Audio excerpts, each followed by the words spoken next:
ababyeyi bahamuwe n'icyo kintu, none no kwibaza ngo ese ibi bintu birashoboka ko byaba ku bandi bana? Babyeyi muragabe, ntimurangare, ntimwirare, birashoboka. Kuri jyewe munyemerere singire uwo nkomeretsa. Tujye inama dukumire ishyano. Ikaze inshuti bavandimwe ku Nama TV. Munyemerere mbanze nihanganishe imiryango, ababyeyi babuze uyu mwana twamaze kumenya urupfu rwiwe na n'ubu rutarasobanuka neza. Nama TV murabizi dusanzwe dufasha abantu gusobanukirwa bitewe n'ibyo batwandikiye n'ibyo baduhamagaye batubwira. Uyu munsi rero mu gitondo nakiriye telefone y'umuvandimwe wangishaga inama, wasobanuzaga ku bigendanye n'urupfu rw'umwana witabye Imana, bakamusanga mu cyumba yapfuye, bigakekwa ko ashobora kuba yiyahuye, ariko kugeza uyu munsi, kugeza uno munota tuvugana, baracyari mu iperereza. Mwiriwe muga. Hari ikibazo cy'inkuru yatugezeho y'incamugongo. Ni umwana wasanzwe mu nzu yapfuye, ariko bamwe bakaguma bavuga ko ashobora kuba yiyahuye. Biracyakurikiranwa na polisi, ariko turibaza ngo umwana wo mu kigero cy'imyaka 9 cyangwa hasi yayo ashobora kuba yakwiyahura. Ibyo bibaho? Yari uw'ikihe gitsina? Umwana w'umuhungu. None se uwo mwana bivugwa ko yaba yiyahuye cyangwa se wapfuye, yabanaga n'umuryango we, yabaga hehe, yabaye umuhe buzima? Biravugwa ko uwo mwana mama we yari yaramutahanye ku wundi mugabo. Ubuzima bwo yarabayeho ntabwo abantu benshi tubuze uko ntawaga mu rugo rwabo, ariko rezilitaze nuko uwo mwana yapfuye, kandi abantu bamwe bakavuga ko yiyahuye. Ubwo tuzategereza ikizava muri RIB muri iryo perereza, ariko ababyeyi bahamuwe n'icyo kintu, barahungabana, bifuza ko twakiganiraho kugira ngo bamenye aho bahagaze kuri icyo kibazo. Nk'uko mwabyumvise rero muri iriya audio, uriya muvandimwe, uriya mubyeyi aribaza niba koko umwana w'imyaka 9 ashobora kwiyahura. Ntabwo turimo tuvuga kuri uyu mwana witabye Imana, turavuga ku bana muri rusange. Abana muri rusange tugomba kumenya ko nabo ni abantu bashobora kugira ibibazo biturutse ku buzima babayeho, bikaba byabatera ingaruka zikora ku marangamutima yabo, zikora ku myitwarire yabo. Umuntu yakwibaza ati se koko umwana w'imyaka 9 yafata icyemezo cyo kwiyambura ubuzima? Igisubizo ni yego, birashoboka, kuko umwana w'imyaka 9 nawe ni umuntu nk'abandi, ashobora kugira amarangamutima, ashobora kugira ibikomere, ashobora kugira agahinda. Muri rusange umwana w'imyaka 9 ntabwo yategura kwiyahura nk'uko abandi bantu bakuru babikora, babikoresheje wenda n'uburwayi, cyangwa bakabikoreshwa n'uburwayi bwo mu mutwe buhererekanywa mu miryango. Ku busanzwe umwana w'imyaka 9 aba ataratangira guhura n'ibibazo by'uburwayi bwo mu mutwe, ibi twita ibisazi byeruye. Ibisazi, izi ndwara zo mu mutwe zigaragara nyuma y'imyaka 15, 16 zikunze guhererekanywa mu miryango. Ariko kandi ntibikuyeho yuko umwana w'imyaka 9, 10 cyangwa se munsi yayo adashobora kubana n'intimba ngo aremererwe umutima, abe yakora ibintu bidasobanutse ku babireba, abatabasha kumenya neza ubuzima abayeho. Uyu mwana rero mwumvise ko muri iriya audio twahawe n'uriya mubyeyi, mwumvise ko yabanaga n'ababyeyi babiri, ariko umwe muri bo atari umubyeyi we. Nibyo ababyeyi bashobora gufata neza umwana, ariko kandi ababyeyi ni nabo bashobora kuba intandaro y'agahinda k'abana, kuko nibo babareberera. Umwana rero uba mu muryango urimo ibibazo ashobora kugaragaza ibimenyetso by'ibibazo byo mu mutwe. Munyumve neza, ibibazo byo mu mutwe tubitandukanye n'uburwayi bwo mu mutwe, kuko ibibazo buri gihe ntibivuze yuko umuntu ufite ibibazo byo mu mutwe bivuze uburwayi. Tuzabyita uburwayi bwo mu mutwe igihe ibimenyetso byabaye byinshi biganisha ku ndwara runaka, twabikusanya tukaba twabona indwara runaka. Birashoboka rero yuko imibereho y'umwana mu muryango ishobora kumutera kugaragaza ibimenyetso by'uburwayi bwo mu mutwe, birimo n'iki twise kwiyahura. Kwiyahura nabyo ni ingaruka, ni rezilita y'ubuzima umuntu aba abayemo. Umuntu rero ashobora kwiyahura bitewe na depression cyangwa se uburwayi bundi bwo mu mutwe. Ariko ku bana nta handi numva twashakira, ugomba gushakira ku buzima yari abayeho mu muryango. Abana benshi bakunze kugaragaza ibimenyetso by'ibibazo byo mu mutwe bitewe n'uko umuryango wabayemo muri rusange ubayeho. Kwa muganga iyo umwana cyangwa se undi muntu agaragaje ikimenyetso cy'ubuzima bwo mu mutwe, umuntu agomba gushakira mu mateka y'uriya mu victime cyangwa se uriya mwana, tukarebera kandi no mu buzima rusange bw'umuryango, kuko umuntu mu muryango ashobora kugaragaza ibimenyetso by'ubuzima bwo mu mutwe butameze neza, mu by'ukuri atari we kibazo, ahubwo ikibazo ari systeme, ari umuryango wose muri rusange. Noneho ahubwo wakaza ari wa murwayi ugaragaza uburwayi bwa systeme, icyo twita malade désignée, cyangwa se umurwayi umwe wigaragaje akaza yigaragaza ariko mu kibazo atisangije ikibazo cy'umuryango. Hari nanone abashobora kwibaza batari se koko umwana muto ungana kuriya yiyahuye, ese umuntu yabyita ikosa ry'iwe byemezo yafashe bitari byo, cyangwa waryita ikosa ry'ababyeyi cyangwa se abandi bantu babanye nawe? Kuri jyewe munyemerere singiraho nkomeretsa, ariko ikosa twarishyira kuri twebwe twabanaga nawe, kuri twebwe muryango mugari mu by'ukuri uherekeza umwana, kuko environnement umwana yakuriyemo, umuryango umwana yakuriyemo, uburyo abayeho, uburyo bamufata, ibyo bamwemerera gukora, ibyo bamubuza, inkeke bamushyiraho, ibikomere bashobora kumutera bigendanye n'amarangamutima, ibi byose nibyo bishobora gutanga ingaruka mbi zo kuba umwana yafata ibyemezo biremereye nk'iki kirimo gikekwa ko cyaba cyabaye. Ndi kubivugaho ariko ntavuga kuri uriya mwana wabuze ubuzima, ahubwo mvuga abana muri rusange. Kubigendanye nanone no kwibaza ngo se ibi bintu birashoboka ko byaba ku bandi bana? Babyeyi muragabe, ntimurangare, ntimwirare, birashoboka. Ibibaye kuri uriya mwana, niba koko aribyo byabaye, n'abawe byababaho. Iyo umwana abayeho akomeretswa mu buryo bw'amarangamutima, ibyemezo ashobora gufata ibyinshi ntibiba ari byiza.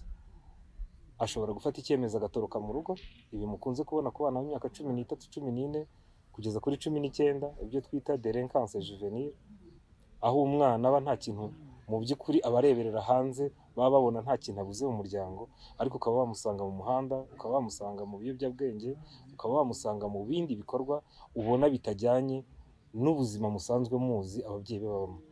Ibi byose bikomoka kuri iki kibazo cy'ihohoterwa rikomeretsa amarangamutima, icyo twita ishenguramutima.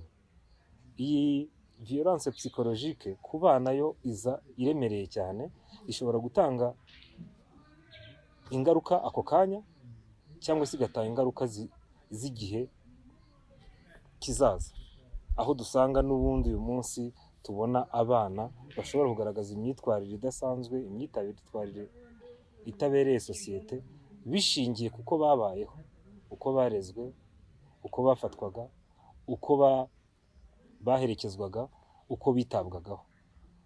Rero mwe mwibazaga niba koko umwana w'imyaka nk'iriya y'uriya mwana w'umuhungu w'imyaka 9, niba koko kiriya kigero gishoboka ko umwana yakwiyahura, mubimenye birashoboka, nubwo atari benshi ariko birashoboka ko byabaho, kuko nawe ni umuntu, amarangamutima yiwe ashobora gukomereka, ashobora gukomera, ashobora no kuba yagaragaza ibyo abayemo.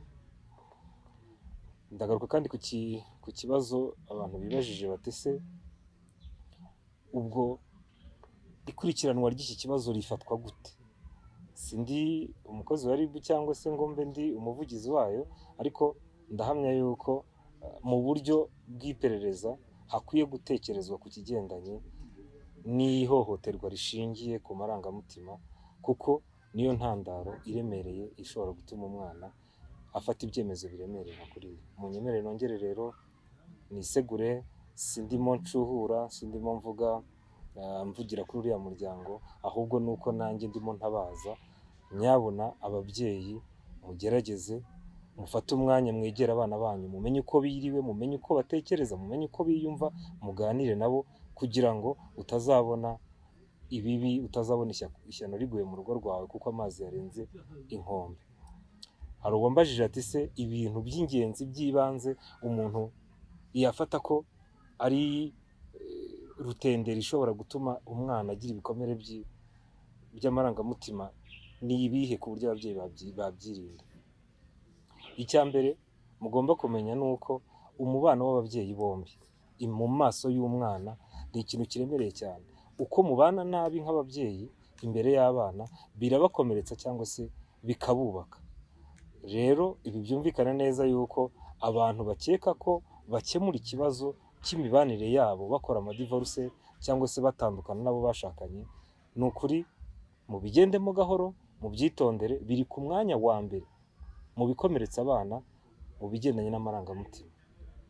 Ikindi ni ikigendanye na environnement, aho yiga, ubu abana babana nawe, kuko umwana mutoya w'imyaka 5 kugera ku myaka 12 uba udashobora gusobanura neza ubuzima yiriwemo mu buryo bwa nyabwo. Ni ukwitonda, ashobora kuba afite abandi bana bamuhoza ku nkeke, mu bo bakinana, mu bo bigana, cyangwa se abamurera, abarimu, abakozi mu rugo tubasigira. Abo bose bashobora kuba isoko ya stress ku mwana. Umwana akabana agahinda, akabana umuhangayiko, bikagera ku rwego rw'uko ubuzima yumva yabwanze.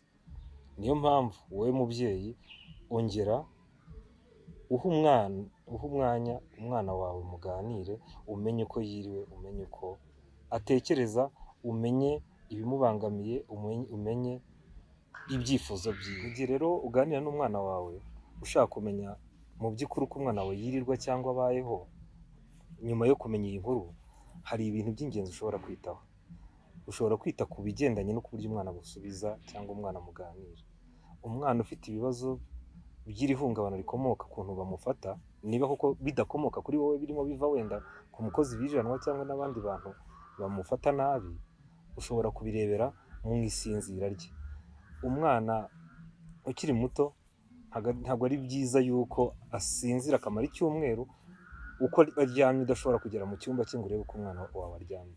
Umwana ufite ibibazo wirirwa nawe, ufite ibibazo bigendanye n'amarangamutima, ushobora kubona mu misinzirire ye harimo gushitagurika cyangwa se kugenda yizungurutsa mu buriri. Umwana akaba uheruka aryamye neza ku buriri, ubwajya gucya ugasanga umutwe uri mu mirambizo. Ushobora gusanga umwana aho kugira ngo aryame mu buriri bumwe, waheruka aryamye muri kino cyumba, bwacya mu gitondo ugasanga yimukiye muri kiriya, ugaheruka aryamye ku buriri, bwacya mu gitondo ugasanga aryamye hasi. Icyo ni ikimenyetso cy'uko umwana wawe adatekanye mu buzima bwe bwa buri munsi. Ikindi ushobora none kubibwirwa n'ubuzima umwana tukiri ku bigendanye n'imisinzirire. Ushobora gusanga umwana arengeje imyaka 9, 10 kuzamuka, ariko ugasanga yigeze guhagarika kunyara ku buriri nk'uko abandi bana n'ubundi bahagarika kunyara ku buriri, ariko ukazagira gutyo ukabona noneho umwana wari uzi yuko ibyo bintu byanarangiye asigaye anyara ku buriri. Nacyo ni ikimenyetso kikwereka ko umwana atameze neza. Ikigendanye no kunyara ku buriri cyo ni byiza yuko yanabanza kujya kwa muganga, bakaza gukora n'ibizami bakareba ko mu buryo bw'umubiri nta kibazo afite. Ariko bizakwereka ko ari ikibazo niba hari igihe yari yarahagaritse kunyara ku buriri, uyu munsi bikongera bikagaruka. Ikindi ushobora kubirebera ku mubana abanamo n'abandi bana. Umwana uhangayitse ufite ibikomere by'umutima ukunze kubona yigunga, ukabona nanone ibigendanye n'imikino ntibimufasheho, nta kintu bimubwiye, cyangwa se ukabona arijimye ku buryo udasobanukirwa icyabaye. Ashobora no kuba umwana ufite amahane, ukabona abandi bana bose arabagresa, arabakubita, arababwira nabi, kandi yari asanzwe ari umwana usabana n'abandi.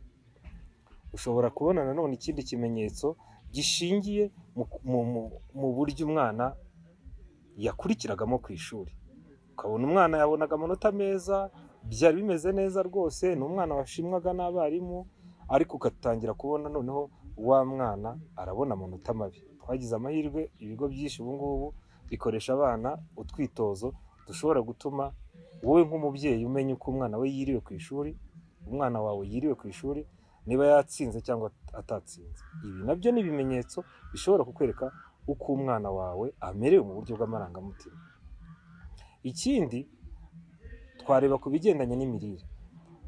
Umwana ku busanzwe abana bakunda kurya, ariko birashoboka ko umwana watangira kubona unamugaburira ukabona ibiryo nta kibikunze, nta gifite ya peti nk'uko yayihoranye, cyangwa ukabona buri kanya ibintu byose ntabishaka, cyane cyane ikintu cyo kwigunga no kudakina na bagenzi be mu buryo busanzwe. Ni ikimenyetso mpuruza. Nubona umwana wawe nta hantu ababara, nta kindi akubwira ko kimuteye ikibazo, jya umenya ko uyu mwana ni uwo kuganirizwa akaba yakurikirana. Ibi bintu rero mugomba kubyitondera, kuko ntuhita ubibona ako kanya. Umwana niyo ugerageje kumwegera, iyo ari umwana uhohoterwa n'ahaba, agahohoterwa n'ababana nabo umunsi ku munsi, abanza kubihisha, kuko akenshi abatekereza yuko nabikubwira n'ubundi ntacyo bihindura, kuko biri buze gutuma ahubwo umuhohotera ashobora kubimenya, yabimenya akaba yamwica.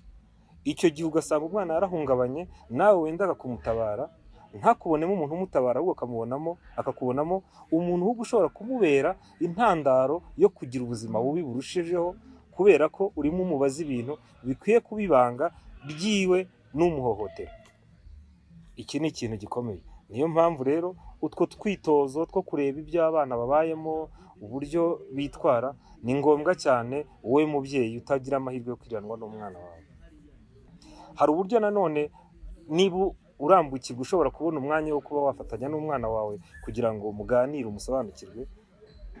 Umwana uri munsi y'imyaka 10 kumanura kugera no ku myaka 6 cyangwa 5, ushobora no kumukoresha imyitozo ishobora kugufasha kumenya amarangamutima ye.